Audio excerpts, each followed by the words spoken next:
como se ha revisado y han escuchado a través de sus compañeros, el mieloma múltiple es una neoplasia hematológica y según la literatura internacional representa entre el 7 al 10% de las neoplasias hematológicas. La neoplasia hematológica más frecuente es la leucemia aguda y le siguen los linfomas. Y si hablamos de las neoplasias en el mundo, el mieloma múltiple ocupa el 1% de todos los cánceres del mundo. Hay algunos elementos diagnósticos que son característicos que nos hacen pensar en este tipo de neoplasia. Y uno de ellos, que es crucial, el dolor óseo, que durante la exposición no lo mencionamos. Y este dolor óseo puede estar solo o asociado a fracturas. Las fracturas son patológicas. ¿Qué significa una fractura patológica? Que, por ejemplo, si yo le presiono la mano, o le doy la mano a una persona, se la puedo fracturar, y eso no es normal. O si le tomo del brazo para poder ayudarlo, le puedo fracturar el húmero, y eso tampoco es normal. Esa es una fractura patológica. Otro dato interesante en relación al mieloma múltiple es que por acción de los osteoclastos van a haber lesiones osteolíticas típicas que se llaman el sacacorcho o el sacabocado. Y dentro del hemograma, lo que más se observa es la presencia de anemia. Y en lo que es la coagulación, presencia de la alteración de la hemostasia, que puede ser hemorragia o puede ser también trombosis. Y eso se debe, como mencionaban sus colegas que han expuesto, a la hiperviscosidad.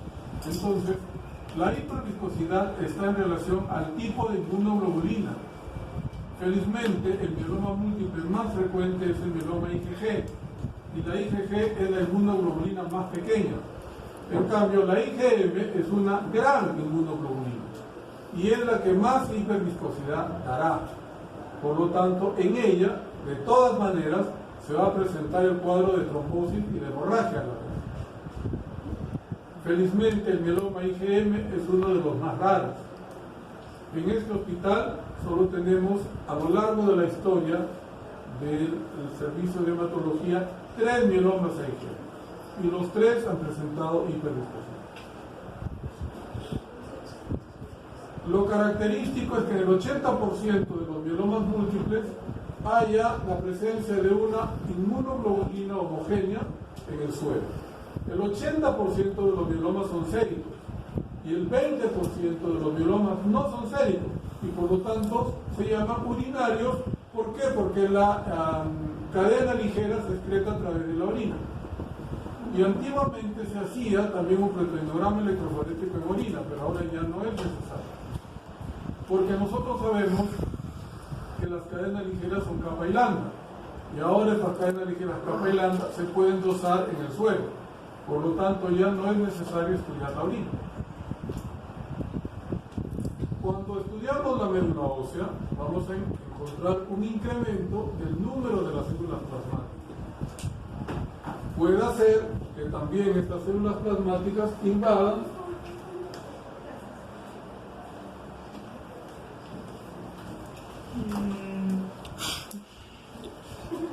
en la médula ósea. Debemos tener hasta 4% de células plasmáticas. Entre el 5% a 10% se llama plasmocitosis reactiva. Más del 10% ya debo pensar en un mieloma múltiple. Pero tengo que demostrar que esas células plasmáticas son monoclonales. ¿Quién me da la clonalidad o la monoclonalidad de las células plasmáticas? La citometría de flujo, porque me da los marcadores monoclonales OCD, que son el 38 y el 138. Eso lo mencionó su colega, la señorita que hizo la explicación de la citometría de flujo. Usualmente el mieloma múltiple viene con insuficiencia renal crónica y con cuadros de hipercalcemia. Siguiente. Por lo tanto, la sospecha del mieloma múltiple siempre es clínica. Presencia usualmente de una edad avanzada, de anemia y lo más característico es el dolor óseo, que no se mencionó. Por eso digo, ¿cómo hacen el diagnóstico de un mieloma si no hay dolor óseo? Y este paciente sí lo tiene, ¿verdad? Sí lo tiene. Entonces, con esta sospecha clínica es que voy a plantear mi plan de trabajo y le voy a pedir un hemograma donde evidenciaré la anemia con una velocidad de sedimentación. El 80% de los mielomas van a tener la velocidad incrementada porque son séricos, pero el 20% de los mielomas que son acaendas ligeras aumentan la velocidad de sedimentación, pero llega solo a 50. En cambio, cuando son séricos o inmunoglobulina completa, pasan el 100. Y muy pocas patologías en medicina son aquellas que pasan el 100 de velocidad. Debo solicitar un proteograma electroforético en donde puedo evidenciar la presencia del pico monoclonal. Como les decía, antes se hacía tanto en suero como en orina. Ahora solamente se pide el suero y pido el dosaje de cadenas ligeras que también se hace en suero. Y en las radiografías puedo, no es obligatorio, que encuentre lesiones osteolíticas. Bien. Entonces, el cuadro clínico del mieloma se basará básicamente en la presencia de un cuadro de anemia con dolor óseo y que cuando hago la investigación puedo encontrar destrucción ósea, puedo encontrar compresión. Y por eso una persona no puede caminar. De neurocirugía hemos bajado varios pacientes que han ingresado con la sospecha de una hernia del núcleo pulposo y no tenían hernia del núcleo pulposo. Lo que tenían era un plasmocitoma que comprimía la médula espinal y por eso no caminaba. Y han tenido que bajar a medicina para recibir el tratamiento. La inmunosupresión, y eso se manifiesta a través de las infecciones, la insuficiencia de la médula ósea, es decir, un paciente con mieloma múltiple también puede venir con calcitopenia, de acuerdo a la cantidad de células plasmáticas que hay. La insuficiencia renal crónica, porque la proteína monoclonal que es neoplásica daña al riñón. Manifestaciones neurológicas de acuerdo a la hiperviscosidad, el síndrome de hiperviscosidad que aparte de compromiso neurológico me puede dar sangrado, me puede dar trombosis. La hipercalcemia y la hemorragia que se evidencia pues una parte de la hiperviscosidad. Siguiente. Los criterios que ya han mencionado los compañeros, estos criterios a la fecha digamos que ya no se usan, porque estos criterios fueron dados por el grupo del suroeste americano, más o menos por la década del 70, en donde mencionaban que había criterios mayores y criterios menores. Criterios mayores, criterio mayor 1, la presencia de un plasmocitoma demostrado por biopsia. Por ejemplo, acá tuvimos un paciente que vino con una tumoración en el hombro y esa tumoración era blanda. Se le hizo un aspirado biopsia y se encontraba con plasmática. Era un plasmocitoma extramedular, que sí lo han mencionado en la exposición los colegas que han expuesto. Cuando estudio la médula ósea, según estos criterios, debería haber más del 30% de células plasmáticas, cuando hemos dicho que lo normal es hasta 4%. Pero aquí no dice nada de clonal, porque en esa época no había citometría de flujo. Y el componente monoclonal sérico, que toma a la IgG mayor de 3,5, a la IgA mayor de 2, y a las cadenas ligeras que se encuentran en orina, a razón de 1 gramo en orina de 24. Entonces, ahora el examen de cadenas ligeras en orina ya no se hace. Se repito porque podemos dosar las cadenas ligeras en el suero, que es lo que le mandé como última diapositiva a Costa, ¿no? Sí. Los criterios menores estaban constituidos por un plasmocitoma medular entre 10 a 30%, no hablaban para nada de la clonalidad, el componente monoclonal menor al criterio 3, la presencia de lesiones líticas, y una cosa que sí es importante y nos hace sospechar de un mieloma, es que al hacer el dosaje de las inmunoglobulinas, las 3 inmunoglobulinas más frecuentes estén disminuidas. Las 3 inmunoglobulinas más frecuentes son la G, la A y la I. Siguiente. Entonces, según el suroeste americano, el mieloma múltiple, el diagnóstico se hacía por una suma de criterios, pero el criterio más importante para ellos era el componente monoclonal, como sigue siendo hasta ahora. Siguiente. En el año 2000 aparece un nuevo grupo de estudio que se llama Estudio Internacional del Mieloma Múltiple, que es lo que está vigente al momento. Y él dice, no, un momento, como ahora tenemos citometría de flujo, tenemos que cambiar los criterios.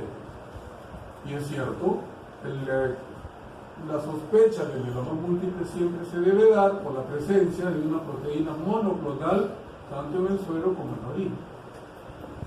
Las células plasmáticas en la médula ósea deben ser monoclonales, por lo tanto me está obligando a que realice una citometría de flujo. Y debe ser más del 10%.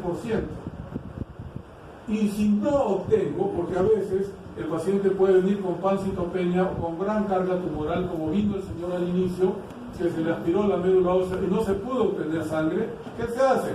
Una biopsia de médula ósea.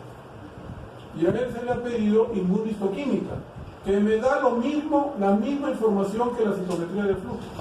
Pero el problema es que se demora más. ¿Qué pasa en el INEM? El INEM está sobrecargado de trabajo. Entonces, no te acepta biopsia para diagnóstico, te acepta biopsia para revisión.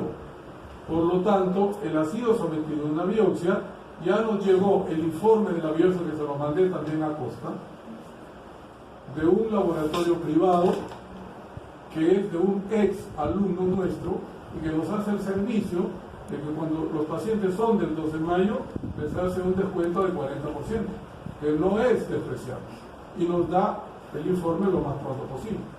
Él trabaja en el neoplásico, pero tiene un laboratorio privado donde estudia las biopsias. Entonces, nos ha llegado también lo mismo, que es una neoplasia de células plasmáticas y que pide marcadores monoclonales. Y otro dato interesante es esto que tengo que buscar en el examen clínico del paciente, que es la difusión orgánica relacionada al mieloma, y las siglas se llaman CRAF. La C de calcio elevado, la R de insuficiencia renal crónica, la A de anemia y la B de lesión ósea, de hueso íntegro. De ahí viene el CRAF.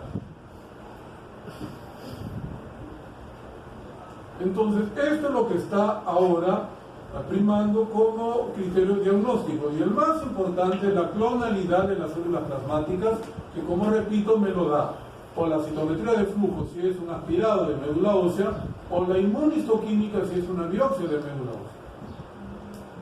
Siguiente. El estadiaje, que ya lo han dicho, el estadio 1, y eso sí está vigente hasta la fecha.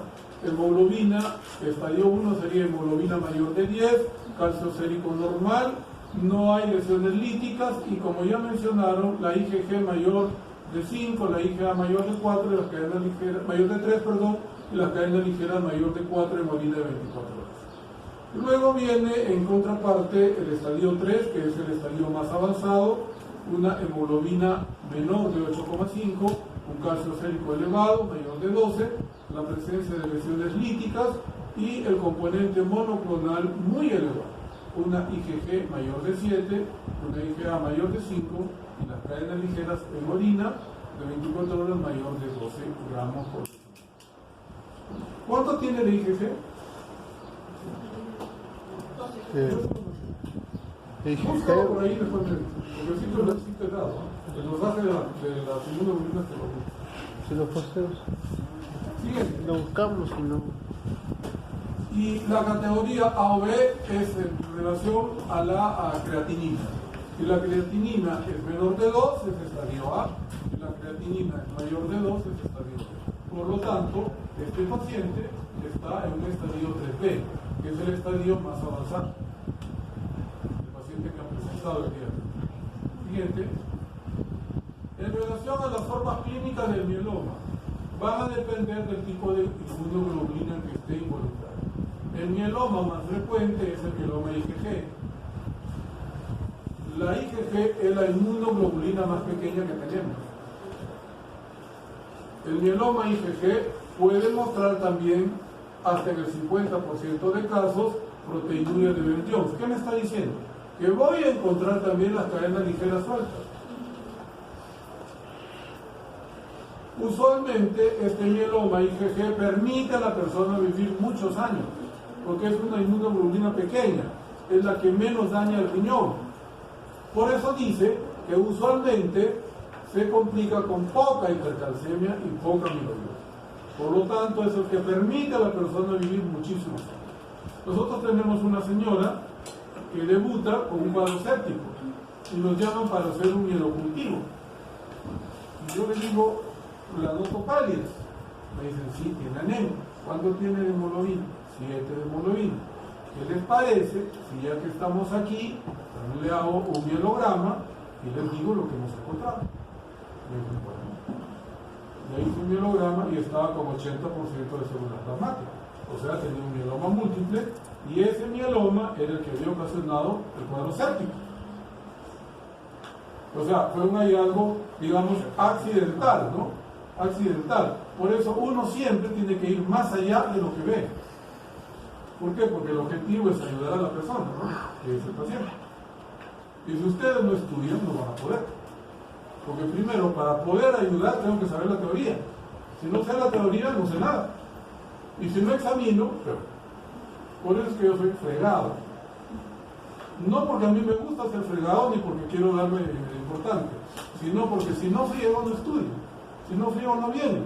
Y si no friego, no se portan bien. Ese es el otro problema. Ahora cada vez los adolescentes se portan peor. Este mieloma es el mieloma IgA, que ya es una inmunoglobulina más grande, por lo tanto dará más cuadro de hiperviscosidad y por eso tiene un cuadro que es más agresivo y más rápido, daña más rápido el riñón. Como dice acá, hasta el 60% va a dañar el riñón porque hay proteinuria de Bell-Jones. Vean ustedes que es el segundo mieloma en frecuencia. Primero es el IgG, después es el IgA. Siguiente. Luego viene el mieloma IgD. La inmunoglobulina D es una inmunoglobulina que vive poco. Disculpen los errores, ¿no? Porque eso yo lo explico. La incidencia es bajísima, 2%, sumamente agresivo, con gran proteinuria de Bell-Jones. ¿Pero qué voy a encontrar? Algo que me hace pensar más bien en un linfoma o en una macroglobulina de Waldenström, porque encuentro visceromegalia. En el mieloma no es usual. En el mieloma es usual la anemia y la lesión y el daño. Como dice acá, un 10% se van a convertir en una leucemia de células plasmáticas. ¿Qué es una leucemia de células plasmáticas? Es la situación donde la persona en la sangre periférica presenta más de 2.000 células plasmáticas por milímetro cúbico, cuando nunca deben estar presentes. Lo normal es que en la sangre periférica no haya células plasmáticas. Por eso, yo pienso que esta persona cuando vino sí tenía, porque nosotros lo hemos tomado cuando ella había recibido pulso de corticoides. Entonces los corticoides que hacen, matan a las células plasmáticas, porque son linfocitos. Inclusive la citometría de flujo que se ha hecho ha sido después del pulso de corticoides. ¿Por qué? Porque, entre comillas, no aflojaba la médula ósea. No podíamos obtener sangre medular. Entonces, la biopsia que nos van a dar va a ser más representativa que la citometría de flujo, porque la biopsia se hizo al inicio, cuando no se podía obtener sangre medular. Siguiente. Entonces, el mieloma IgD casi nunca se ve, nunca se nota, porque la inmunoglobulina E vive poquísimo. Luego viene otro mieloma que es más raro, el mieloma IgE. La inmunoglobulina E es una inmunoglobulina que usualmente no se dosa. ¿Cuándo dosamos la IgE? Cuando estamos en invierno, porque es la inmunoglobulina que mide las alergias. Y las personas alérgicas como yo, cuando estamos en invierno, estamos fregados, porque estornudamos y bueno, tenemos la IgE altísima, pero normalmente su concentración es de 0,0001%. El problema es que cuando se presenta un mieloma a esta inmunoglobulina, rápidamente leucemiza, o sea, se convierte en una leucemia celular plasmática. Luego viene el mieloma IgM, como sérico. Recordemos que la inmunoglobulina M es la inmunoglobulina más grande que tenemos. Por lo tanto, siempre va a tener hiperviscosidad. Y el paciente puede sangrar o puede presentar cuadro de trombosis. Para que haya un mieloma IgM, obligatoriamente debe presentarse las lesiones líquicas, porque si no, puede ser una macroglobulina de Walters, que es la inmunoglobulina que está comprometida en la macroglobulina de Walters. Entonces, para yo aceptar un mieloma IgM, debo tener lesiones líticas en el aparato esquelético de la persona o del paciente. Y por último viene el mieloma de Ben-Jones o de cadenas ligeras, que representa entre el 15 y el 20% de todos los mielomas, en donde el pico monoclonal debería estar en la orina, es que el hago proteinograma electroforético. Por eso dice ahí, cursa sin componente monoclonal en el suero. La velocidad de sedimentación se eleva pero poco, no pasa nunca el 50. En cambio, un mieloma sérico es más de 100. Todos presentarán proteinuria de Ben-Jones y representan hasta el 20% de todos los mielomas en el mundo. Usualmente se presenta en personas muy jóvenes y van con insuficiencia renal crónica. Nosotros tenemos la desgracia de tener uno de los pacientes más jóvenes del mundo. A los 25 años hizo mieloma múltiple y fue mieloma cadena ligera. A él se le consiguió que en el Rebagliati le hagan un trasplante de médula ósea porque era posible. Era una persona muy joven. Se habló con los colegas del Rebagliati. Ellos pidieron, lo único que queremos es que el test se seguro. Él era fotógrafo de la PD, por lo tanto ganaba buena plata. Nos juró que se iba a asegurar, pero nunca lo hizo. Regresó a los 2 años a morir acá, lleno de plasmocitoma. Parecía Hulk, lleno de tumores en la cara y en el cuerpo. ¿Por qué? Porque la mayoría de peruanos no tenemos educación. Y cuando nos sentimos mejor de una enfermedad, ahí queda. No damos más allá. No vamos más allá. Y se murió por eso. Bien. Y esto es lo que vemos usualmente en los mielomas séricos. Como ya mencionó su colega, la curva de la albúmina, alfa 1, alfa 2, beta 1, beta 2 y la gamma globulina. Entonces, el mieloma más frecuente es IgG. Por lo tanto, siempre se va a ubicar en la región de las gamma globulinas. Donde están las gamma globulinas es G. También la M corre en la gamma globulina, pero el M es infrecuente. En cambio, el mieloma IgA corre en la beta, en posición beta 2, o en la indicación beta gamma. ¿Qué es indicación beta gamma? No termina la globulina gamma, perdón, la beta, y empieza la gamma. Y forma como si fuese una parábola. Siguiente. Esto sería indicación beta gamma. Albúmina, alfa 1, alfa 2, beta 1, empieza la beta 2, no termina y empieza la G, la gamma globulina. Siguiente.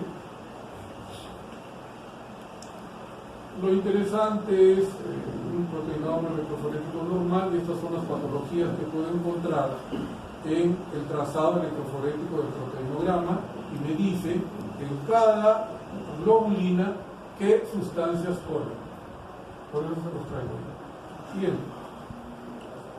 La inmunocización es otro examen de laboratorio que no nos dice la cantidad de inmunoglobulina que hay, pero por lo menos me dice cuál es y qué cadena ligera está implicada.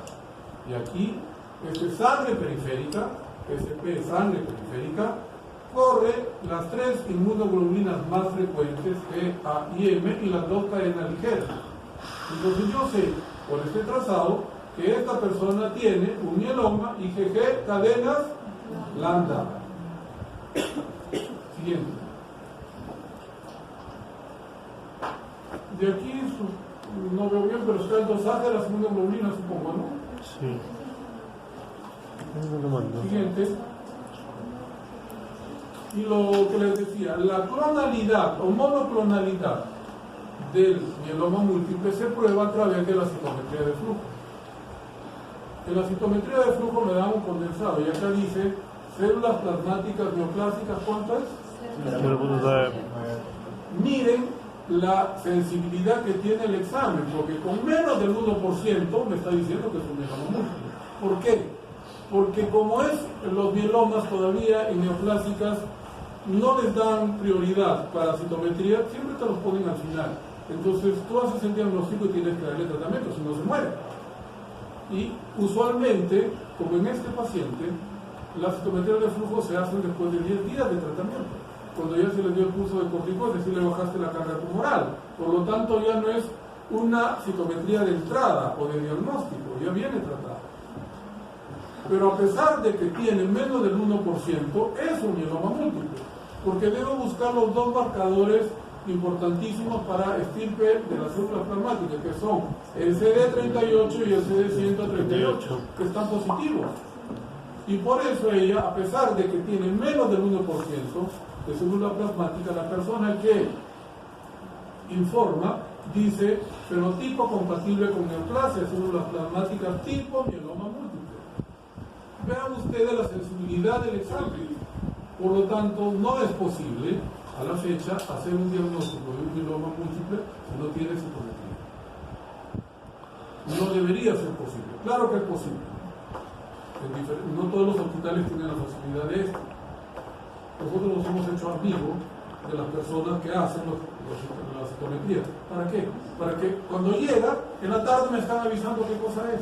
Y así yo puedo ayudar un poco más rápido a mi paciente. Sé si es una leucemia, o si es un mieloma, o sea, lo que no es nada. Entonces, para eso sirven los lazos de amistad, ¿no? ¿Verdad? No para aprovecharte de la persona. Bien. Y aquí está lo que se supone es lo último, que es el dosaje de cadenas ligeras en el suelo. Y todavía, como diciendo, pues ya no entiendes, solamente tienes que seguir lo que yo te digo. Usualmente nosotros todos los días producimos cadenas ligeras. ¿Para qué? Para reparar las inmunoglobulinas que se malogran. Pero esta producción de cadenas ligeras siempre debe tener esta razón. Cuando se pierde esta razón, está a favor del mieloma múltiple. Esta razón se puede perder hacia arriba o hacia abajo. Entonces solamente tengo que mirar cuáles son los valores y cruzar. Acá dice, por ejemplo, que la cadena kappa tiene 35, ¿no? Y está alto, elevada, ¿no? La cadena lambda está en 1381, por lo tanto está también elevada. Y la tasa que hay entre ellos es sumamente baja. Entonces, solamente cruzo alto, alto, bajo. ¿Qué dice? Gampatía monoclonal con daño renal. Exactamente. ¿Qué es lo que tiene el paciente nuestro? Pero no es de él, ¿no? Es de otro persona. El otro era una gampatía O sea, monoclonal sin el supresión dosaje de cadena ligera no solamente me sirve para saber qué tipo de inmunoglobulina es, sino también para ver cómo está el riñón, o si hay o no supresión de médula ósea, que es lo que le ha salido a él. Siguiente. ¿No hay más? Sino de las displasias de células plasmáticas. Una persona puede venir con un tumor que se llama plasmocitoma solitario. Una persona puede venir con un mieloma. El mieloma aquiescente es el que mencionó el otro Costa, el que hizo tratamiento. Ya. Hay uno que dijo que había un mieloma que no daba síntomas. Mieloma aquiescente. Tiene todos los criterios del mieloma múltiple, pero no tiene manifestación clínica. Entonces, ¿qué hago? Lo observo.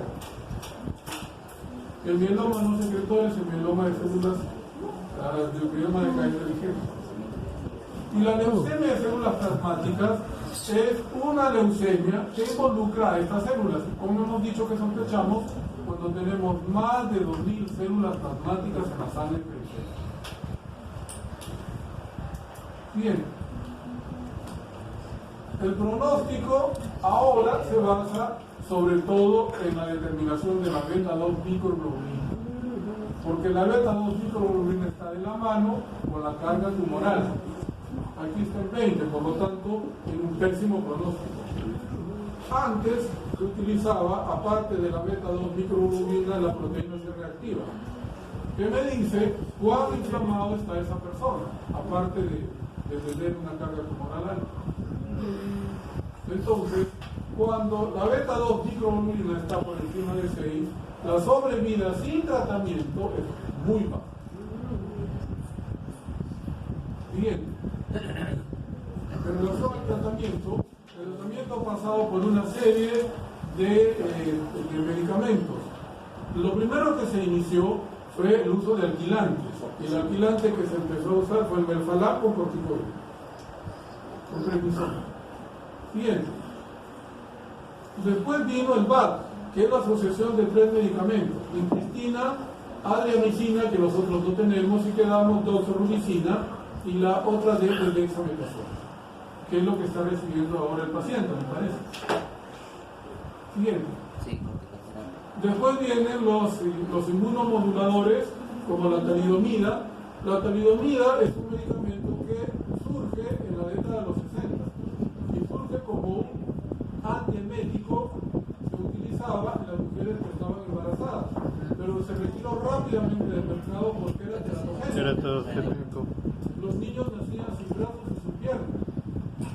En los años 90 se retoma el estudio de la talidomida y se ve que la talidomida tiene un gran efecto antiangiogénico.